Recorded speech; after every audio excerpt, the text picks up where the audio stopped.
Tonight, we're covering the epic story of the Second World War, one of the most far-reaching and transformative conflicts in human history. Spanning continents and involving nations from all corners of the globe, World War II reshaped borders, redefined power, and left an indelible mark on the modern world. It was a time of immense courage, devastating loss, and global unity in the face of tyranny, a story that continues to shape the way we live and think today. So, before we all get nice and comfortable, take a moment, if you haven't already, to like the video and subscribe to the channel. Also, let us know the time and location from which you are watching. Now, let's step back into the past and explore this extraordinary chapter in history. We hope it helps you learn while you sleep. The world had scarcely recovered from the devastation of the First World War when the winds of a new and even more destructive conflict began to stir. The year was 1939, and tensions in Europe were reaching a boiling point. Nationalism, economic hardship, and the lingering resentments of the Treaty of Versailles had created a fragile peace, one that would not last. At the center of it all stood Adolf Hitler, the leader of Nazi Germany. Rising to power in the early 1930s, Hitler had transformed Germany into a totalitarian state, silencing opposition, indoctrinating the masses, and preparing the nation for war. He spoke of restoring German pride, overturning Versailles, and creating a vast empire, the Third Reich, that would dominate Europe. His ambitions were not hidden. In 1936, German troops marched into the Rhineland, violating treaty terms. In 1938, Hitler annexed Austria in the Anschluss, and later that year, he demanded the Sudetenland, a region of Czechoslovakia with a large German-speaking population. At the infamous Munich Conference, Britain and France, desperate to avoid war, chose appeasement, allowing Hitler to take the territory in exchange for promises of peace. But Hitler's promises meant nothing. By March 1939, he seized the rest of Czechoslovakia, proving that appeasement had failed. Then came his most dangerous move yet, a secret agreement with the Soviet Union. On August 23, 1939, Germany and the USSR signed the Molotov-Ribbentrop Pact, a non-aggression treaty that included a hidden protocol. The two powers would divide Poland between them. It was a shocking alliance between ideological enemies, Nazism and communism, driven by mutual interests in territorial expansion. With the Eastern Front secured, Hitler was ready to strike. On September 1, 1939, German forces invaded Poland, unleashing a new kind of warfare the world had never seen. Known as Blitzkrieg or Lightning War, the tactic combined fast-moving tanks, motorized infantry, and overwhelming air support to crush enemies with speed and force. Within days, Polish defenses were shattered. Britain and France, honoring their commitments to Poland, declared war on Germany on September 3, 1939. But despite the declaration, they offered little in the way of immediate military support. This period, known as the Phony War, was marked by months of relative inactivity on the Western Front, even as Poland was conquered and partitioned between Germany and the Soviet Union. While Europe watched nervously, Hitler continued building his war machine. In the spring of 1940, Nazi Germany launched a series of breathtaking invasions. First, it occupied Denmark and Norway, securing vital ports and access to the North Sea.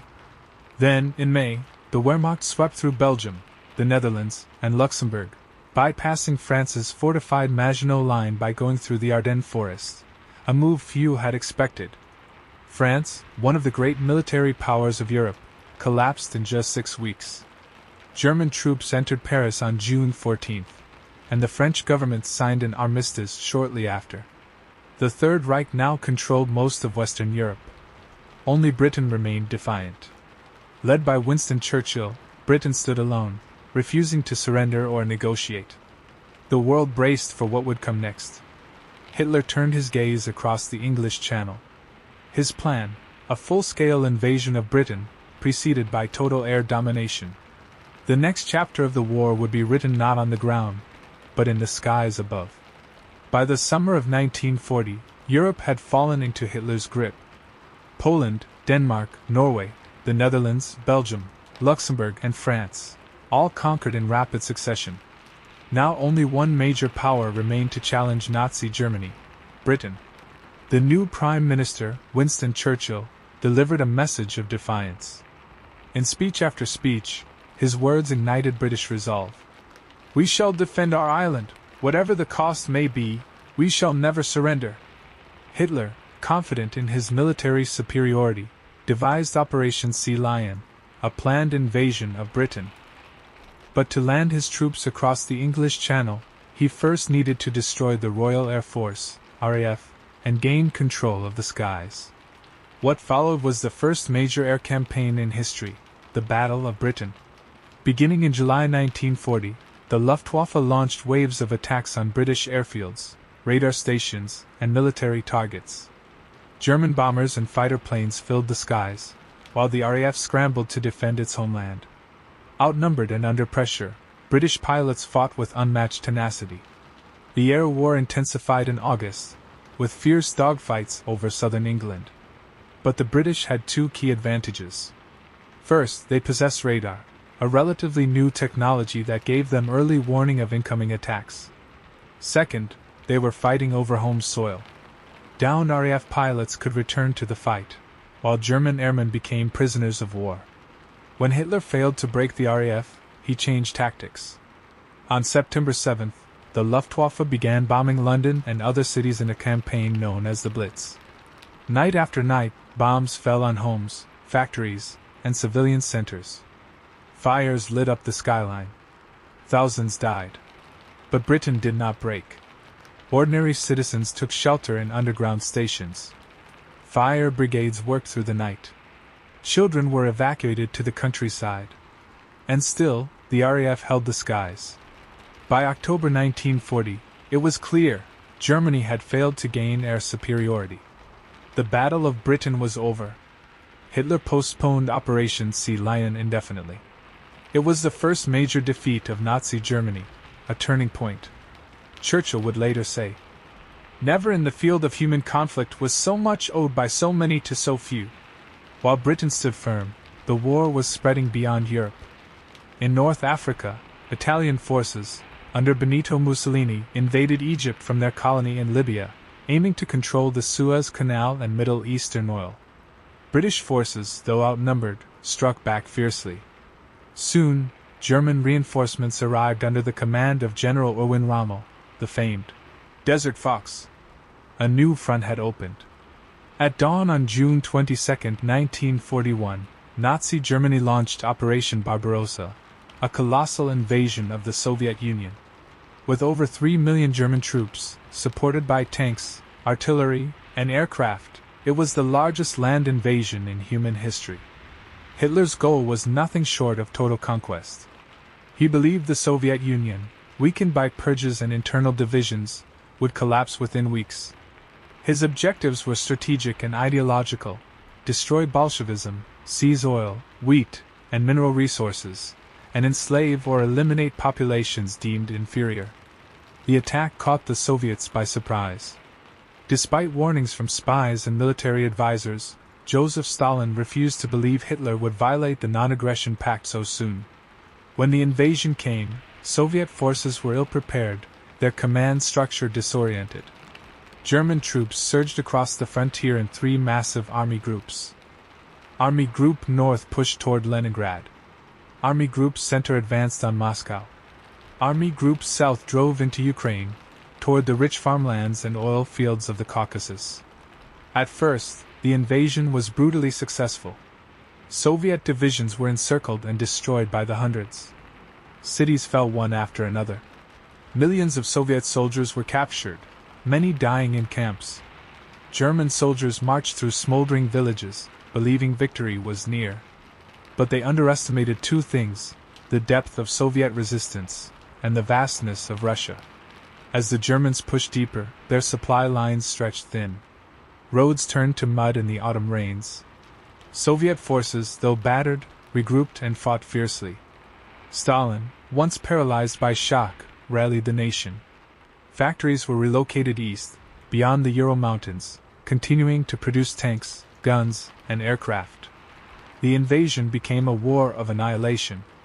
In the wake of German troops came SS death squads, executing Jews, political commissars, and civilians. Entire towns were wiped out. But the cruelty only hardened Soviet resolve. Partisan fighters sabotaged railways and ambushed convoys. Civilians endured unimaginable hardship, refusing to yield. By October, German forces reached the outskirts of Moscow. The capital was fortified with trenches and barricades. Soviet soldiers and civilians alike prepared to defend it at any cost. But the weather turned. The infamous Russian winter arrived early and fiercely. German troops, still in summer uniforms, froze in their tracks. On December 5, 1941, the Red Army launched a massive counteroffensive. Reinforced by Siberian divisions trained for winter warfare, they pushed the Germans back from Moscow. For the first time, the Nazi advance had been halted. Hitler's plan for a quick victory had failed. Meanwhile, halfway around the world, another storm was brewing. In the Pacific, tensions between Japan and the United States had been rising. Japan, already at war with China, sought to dominate the Pacific and secure vital resources. The U.S., opposed to Japanese aggression, had imposed economic sanctions, including a crippling oil embargo. Japan's leaders saw war with America as inevitable, and believed their only chance was a decisive first strike. On December 7, 1941, Japanese aircraft attacked Pearl Harbor, Hawaii, in a surprise assault that sank battleships, destroyed aircraft, and killed over 2,400 Americans. The next day, the United States declared war on Japan. Days later, Germany and Italy declared war on the United States. The Second World War had now truly become a global conflict. The world was on fire, from the frozen plains of Russia to the jungles of Asia to the skies over the Pacific. The fight was no longer between empires or ideologies alone. It was a war for the future of civilization. By the end of 1941, the Second World War had engulfed the globe. What began as a European conflict had evolved into a worldwide struggle. Axis versus allies, democracy versus tyranny, survival versus domination. In the Pacific, the Japanese Empire surged across the region with breathtaking speed. After the devastating attack on Pearl Harbor, Japanese forces quickly seized Guam, Wake Island, Hong Kong, and the Philippines. American and Filipino troops, under General Douglas MacArthur, held out heroically in Bataan and Corregidor, but by May 1942, the Philippines fell. Tens of thousands of prisoners were forced on the brutal Bataan Death March, where thousands died from exhaustion, abuse, and starvation. Japan's strategy was clear: seize islands, secure oil and rubber resources, and build an empire that could withstand Allied retaliation. They believed America, stunned and scattered, would negotiate peace. But they were wrong. President Franklin D. Roosevelt, speaking before Congress, called December 7th a date which will live in infamy. The American people, once divided on entering the war, now rallied with fierce determination. The United States, united with Britain, China, and the Soviet Union, formed the core of the Allied powers.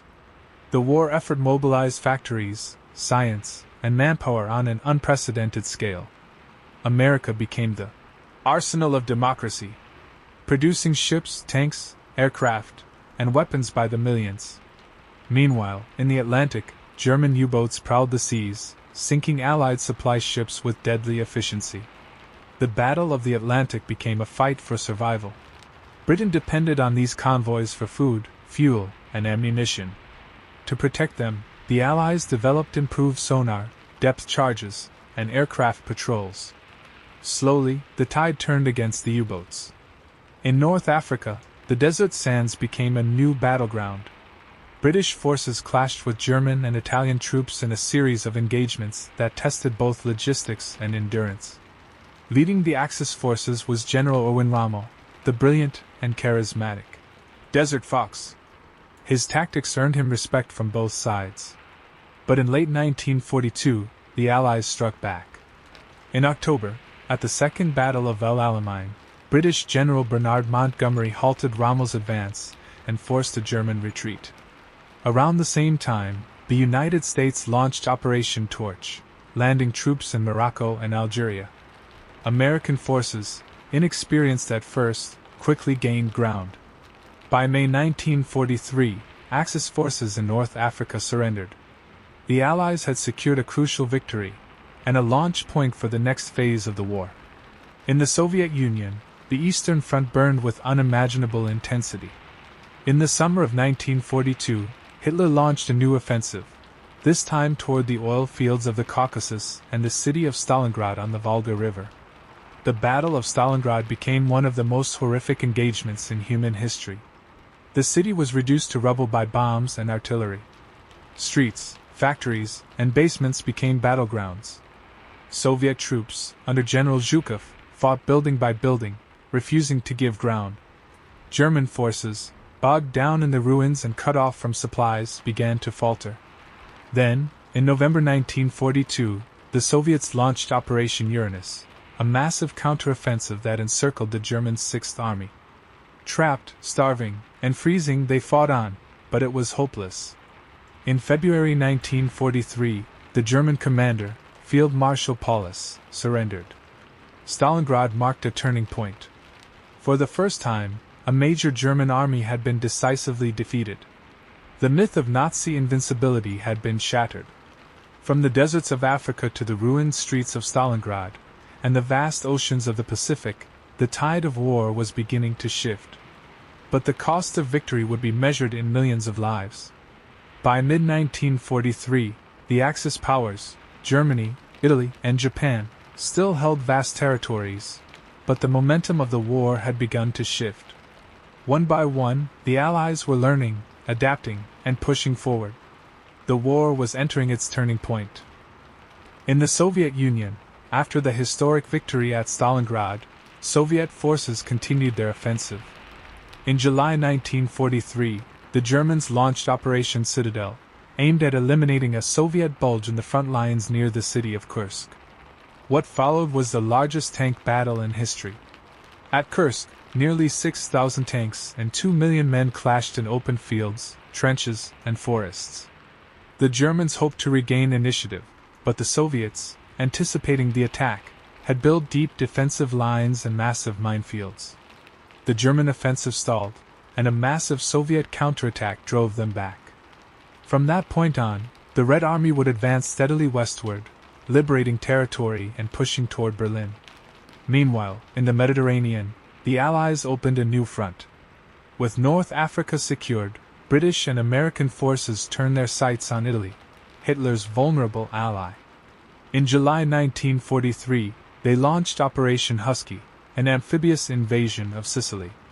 The attack overwhelmed Axis defenses and led to the fall of Mussolini's regime. Italy's king dismissed Mussolini and signed an armistice with the Allies in September. But the Germans quickly occupied northern and central Italy, turning the country into another battlefield. For the next year and a half, the Allies would slog through the mountains of Italy, battling entrenched German forces in brutal conditions. Towns were destroyed. Civilians caught in the crossfire. The fighting was slow and costly, but strategically vital. It diverted German troops from other fronts. In the Pacific, the tide was also turning. After the battles of the Coral Sea and Midway in 1942, the United States had gained the strategic initiative. Now, American forces began a slow, island-by-island campaign toward Japan, known as island hopping. The Guadalcanal campaign in the Solomon Islands, which ended in early 1943, marked Japan's first major land defeat. From there, U.S. forces moved through the Gilberts, Marshalls, and Marianas, capturing key airfields and naval bases. Each victory brought them closer to Japan, and each battle grew more desperate. Japanese defenders fought fiercely, often to the last man. Civilians were caught in the violence. American forces faced not only soldiers, but suicide attacks, booby traps, and underground fortresses. Still, they pressed forward. Back home, the Allied nations had become arsenals of war. In the United States, factories churned out tanks, planes, and ships around the clock. Women filled jobs once held by men, symbolized by icons like Rosie the Riveter. War bonds, rationing, and mass production became part of everyday life. In Britain, despite years of bombings and privation, the population remained defiant. In the Soviet Union, entire cities had been moved east and rebuilt behind the Urals, fueling the Red Army's advance. But victory came at a cost. In occupied Europe, the Nazi regime had intensified its brutality. The Holocaust was in full force. Jews, Roma, Slavs, political dissidents, and others were being deported to concentration camps and extermination centers like Auschwitz, Treblinka, and Sobibor. Entire communities vanished. The world had not yet grasped the full horror, but the shadows were growing. By late 1943, the Allies were preparing for something bigger, a full-scale invasion of Western Europe. A second front. A liberation. A reckoning. The next phase of the war would determine its outcome. By early 1944, the Allies were ready to strike the heart of Western Europe. For years, Joseph Stalin had pleaded with Britain and the United States to open a second front to relieve pressure on the Eastern Front. Now, after months of preparation, deception, and planning, that moment had come. The operation was called Overlord. The objective: land Allied forces on the coast of Normandy, France, and begin the long march to liberate Europe from Nazi occupation. On the night of June 5, 1944, as darkness fell, thousands of paratroopers from the United States, Britain, and Canada dropped behind enemy lines. Their mission was to disrupt German defenses, secure bridges, and hold key positions before the main assault began. At dawn on June 6, 1944, D-Day, the largest amphibious invasion in history commenced. More than 156,000 Allied troops landed across 5 beaches: Utah, Omaha, Gold, Juneau, and Sword. Waves of landing craft hit the shores, unloading men into a storm of bullets, artillery, and barbed wire. At Omaha Beach, American forces faced withering fire from German bunkers. The water ran red with blood. But they pushed forward. By the end of the day, the Allies had secured a foothold. The invasion was a success, but the price was high: over 10,000 casualties, including more than 4,000 dead. Still, D-Day marked the beginning of the liberation of Western Europe. In the weeks that followed, Allied troops broke through the Normandy hedgerows, liberated Caen and Cherbourg, and began driving the Germans back. In August, Paris was liberated, and the people of France poured into the streets to celebrate. At the same time, Operation Dragoon brought Allied forces into southern France, creating a second front. The Germans were forced into a full retreat. The pressure mounted on all sides. From the east, the Red Army advanced relentlessly, pushing through Ukraine, Poland, and the Baltic states. Cities like Kiev, Minsk, and Vilnius fell. By late 1944, Soviet forces stood on the doorstep of Warsaw and beyond. In Italy, Allied troops continued to fight their way north, capturing Rome in June 1944. But the terrain made progress slow. German forces, under the skilled command of Kesselring, dug in along mountain lines, turning Italy into a brutal, grinding campaign. Back in Germany, Hitler's grip on power remained strong, but cracks were forming. The failed July 20th assassination attempt, led by Claus von Stauffenberg, showed that even within the German military, there were those who saw the war as lost and Hitler as a man and leading the nation to ruin. In desperation, Hitler ordered a bold counterattack. In December 1944, German forces launched a surprise offensive through the dense forests of the Ardennes, targeting the weakly defended Allied lines. It became known as the Battle of the Bulge, Germany's last major offensive on the Western Front. Caught off guard, Allied forces were pushed back in bitter cold and snow. But after fierce fighting and the heroic stand of American troops at Bastogne, the Allies regained control. German losses were catastrophic. From that point on, Germany was on the defensive. By early 1945, Allied bombers rained destruction on German cities. Berlin, Dresden, Cologne, all burned under relentless air raids. German morale collapsed. Supplies dwindled. The Wehrmacht, once feared, was now in retreat across every front. The end was approaching. But even as defeat loomed, Hitler refused to surrender. In his underground bunker, as Allied armies closed in, he still believed in final victory. Around him, the Third Reich crumbled. The war in Europe was entering its final chapter. By early 1945, the walls were closing in on Nazi Germany. The Soviet Union was advancing from the east, liberating city after city, while British, American, and French forces pressed in from the west. Hitler's dream of a thousand-year Reich had become a nightmare of collapse and ruin. The Western Allies, under General Dwight D. Eisenhower, crossed the Rhine River in March 1945 after capturing the Ludendorff Bridge at Remagen. German resistance was fierce but increasingly disorganized. Civilians fled west to escape the Red Army, while Nazi officials scrambled to destroy evidence of their crimes. In the east, the Red Army, led by Marshal Zhukov, pushed through Poland and into Germany itself. Cities were reduced to rubble. The fighting was brutal, and the memories of German atrocities in the Soviet Union fueled a wave of vengeance. In January 1945, the Soviets liberated Auschwitz, revealing to the world the full horror of the Holocaust. What Allied soldiers found in camps like Auschwitz, Buchenwald, and Dachau defied belief: mass graves, gas chambers, and starving survivors.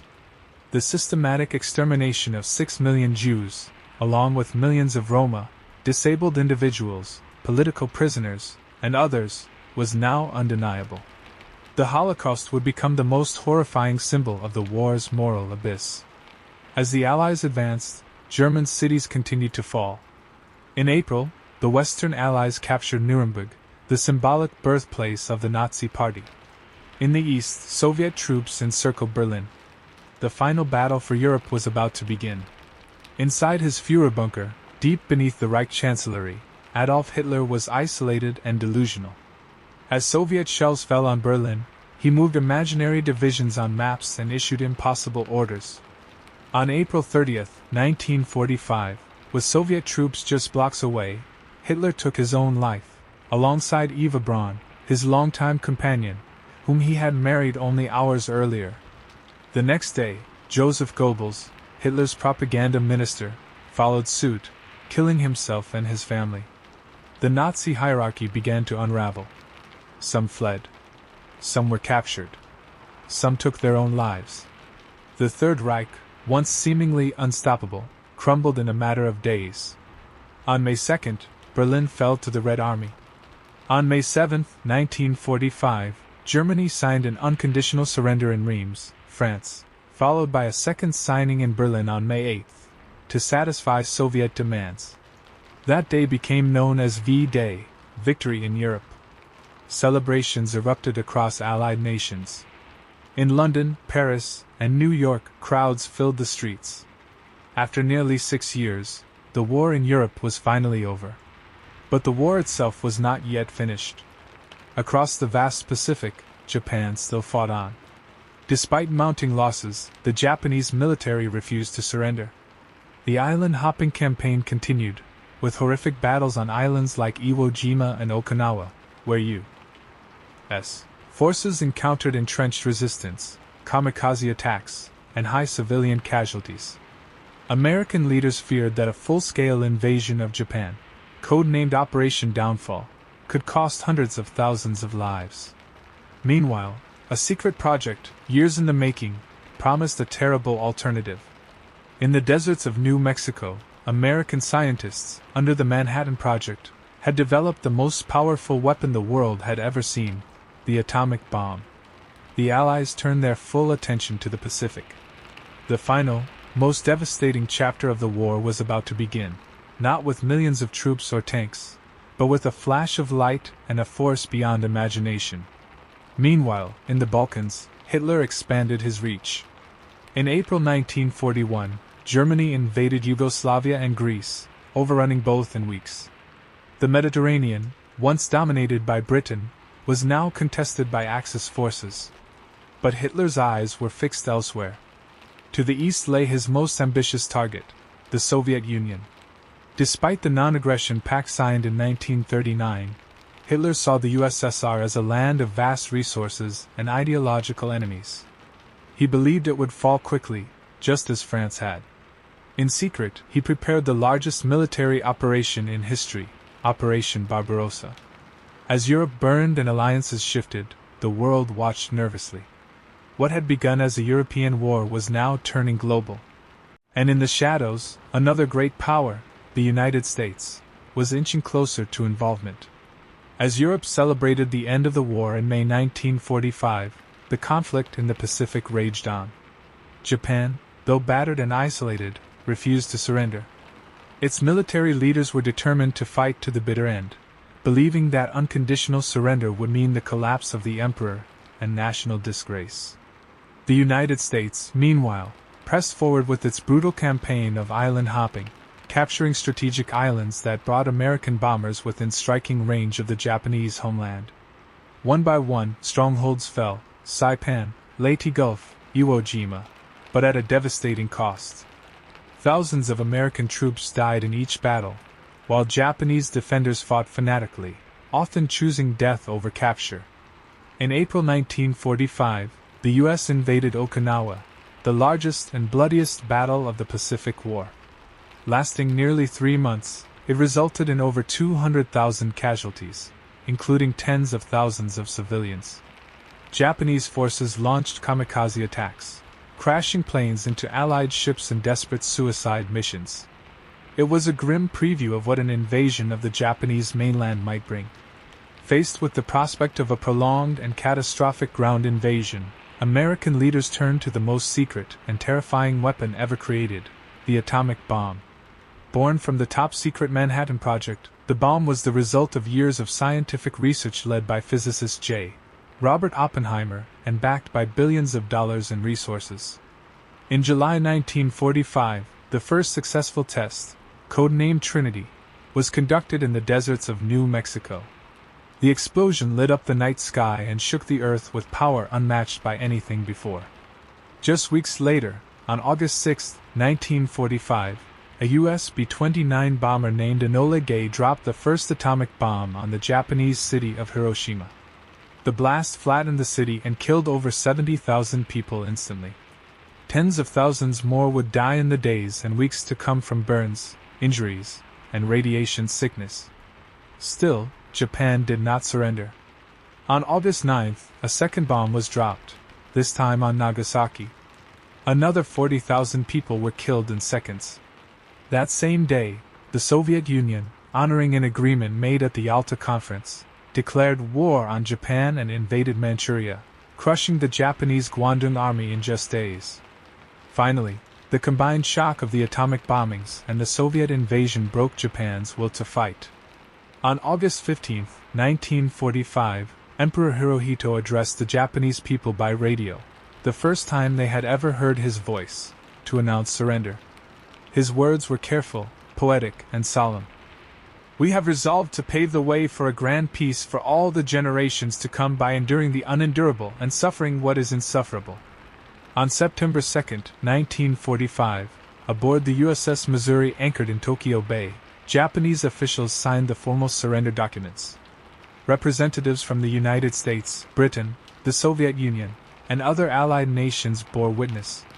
The Second World War was over. The dead numbered in the tens of millions: soldiers, civilians, prisoners, and victims of genocide. Cities lay in ruins, borders were redrawn, and empires had fallen. But amid the ashes, a new world order was emerging, one that would reshape global politics for generations. Two great powers, once allies, now stood on opposite sides of a new ideological divide, the United States and the Soviet Union. And while the war had ended, the peace would be uneasy. But for a brief moment, the world could breathe. The guns had fallen silent. The most destructive war in human history had come to an end. The guns had gone silent, but the world left behind was scarred beyond recognition. The Second World War had redrawn maps, shattered cities, and cost an estimated 70 to 85 million lives, roughly 3% of the world's population at the time. From the ruins of Europe and Asia rose a deep and sobering question: what now? In the immediate aftermath of the war, millions of people were displaced. Entire communities had vanished. Cities like Warsaw, Berlin, Tokyo, and Dresden were rubble. Roads, railways, and communication lines were broken. Starvation loomed in many regions. Refugees, Holocaust survivors, former prisoners of war, and civilians from all sides wandered across the continent in search of homes that no longer existed. The Holocaust had left a permanent scar.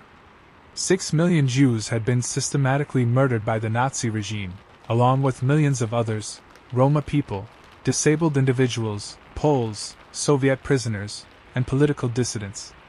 As Allied troops liberated concentration camps, the world was forced to confront the full horror of what had happened behind barbed wire fences and guarded gates. In response, the Nuremberg trials were held beginning in late 1945. For the first time in history, high-ranking military and political leaders were tried for crimes against humanity, war crimes, and genocide. Nazi officials, generals, and collaborators stood before international judges. Some were sentenced to death, others to prison. The trials set a precedent for future international justice, and forced the world to ask what justice truly meant in the face of such evil. In Japan, a similar process unfolded. General Douglas MacArthur, as Supreme Commander, oversaw the post-war occupation and reconstruction. The Japanese government was reorganized. Militarism was dismantled. A new constitution, drafted in 1947, established democracy and renounced war as a national right. Emperor Hirohito remained on the throne, but only as a symbolic figurehead. Japan, like Germany, would rebuild, but under close Allied supervision. The United Nations was born from the ashes of war, founded in 1945 in San Francisco with a mission to promote peace, security, and cooperation between nations. It replaced the failed League of Nations and included 5 permanent members on the Security Council: the United States, the Soviet Union, the United Kingdom, France, and China. But peace would not be simple. Almost immediately, tensions rose between the Soviet Union and the Western Allies. Stalin, distrustful of the West and determined to secure Soviet interests, installed pro-communist governments in Eastern Europe, creating a buffer zone between Moscow and the West. In response, the United States and Britain saw the spread of communism as a growing threat. This marked the beginning of the Cold War, a global ideological and geopolitical struggle that would dominate the second half of the 20th century. It would be a war of spies, nuclear arms races, and proxy conflicts, but it had its roots deep in the rubble of World War II. Meanwhile, the survivors, soldiers and civilians alike, returned home to rebuild their lives. In America, the post-war years brought economic prosperity, the GI Bill, and the baby boom. In the Soviet Union, victory came at enormous cost, over 20 million dead, but the Red Army emerged as a symbol of Soviet strength.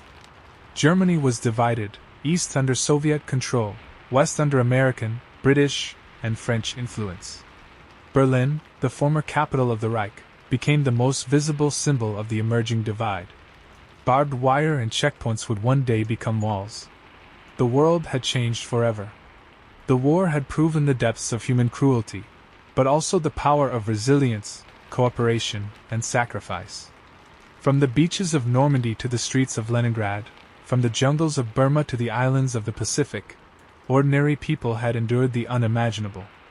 Now, in a battered and grieving world, humanity would have to ask, could peace truly last? The Second World War did not just end a conflict, it reshaped the very foundation of global society. From the ashes of bombed-out cities and the silence of battlefields, a new world began to rise, one filled with both hope and tension, opportunity and fear. In the United States, victory brought a surge of national pride and prosperity. Returning soldiers found jobs in booming industries. Suburbs expanded, highways were built, and a new era of innovation began. The U.S. emerged as a superpower, its economy unshaken, its homeland untouched by the destruction seen elsewhere. But along with prosperity came responsibility. America now carried the weight of defending freedom, not just at home, but around the world.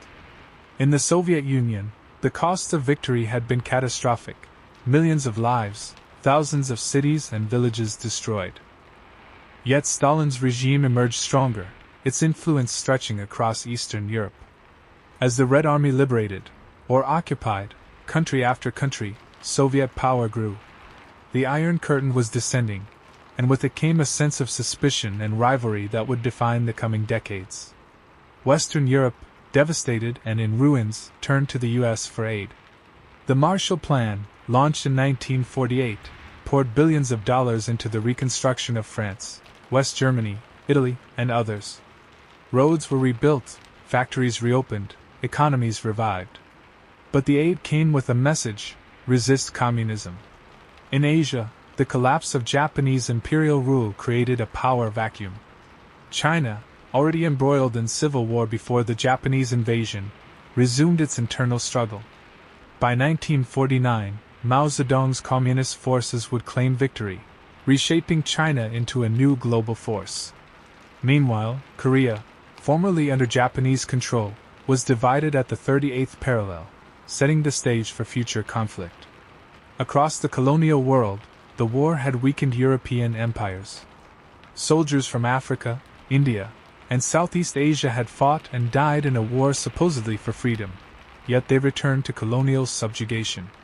The contradictions were clear, and within years, independence movements would sweep across continents, forever altering the map.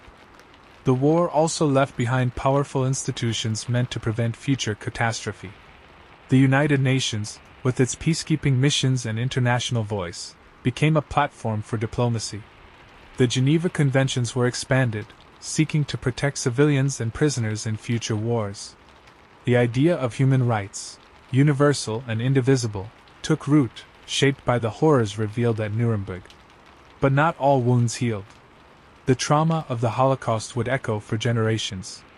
Survivors rebuilt their lives, often in silence, their stories too painful to share. Others gave voice to the memories, ensuring the world would never forget. In 1948, the State of Israel was established, in part as a homeland for the Jewish people, a decision that would shape Middle Eastern politics for decades to come. Back in Germany and Japan, entire societies had to confront what they had done, or allowed to happen. In both countries, post-war generations would grapple with guilt, memory, and identity.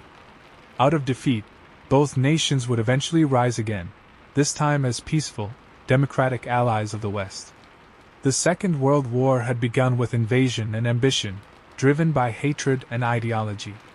It ended with a new global order, defined by power blocks, nuclear weapons, and a cold peace. But it also taught hard lessons. That freedom must be defended. That democracy can be fragile. That hatred left unchecked can lead to unimaginable horror. And that even in the darkest moments, ordinary people, soldiers, nurses, resistance fighters, teachers, and refugees, can rise to do extraordinary things. The war is over. But its echoes remain, in every lesson learned, every monument built, and every life changed. Let us remember, not just the war itself, but the humanity that endured it.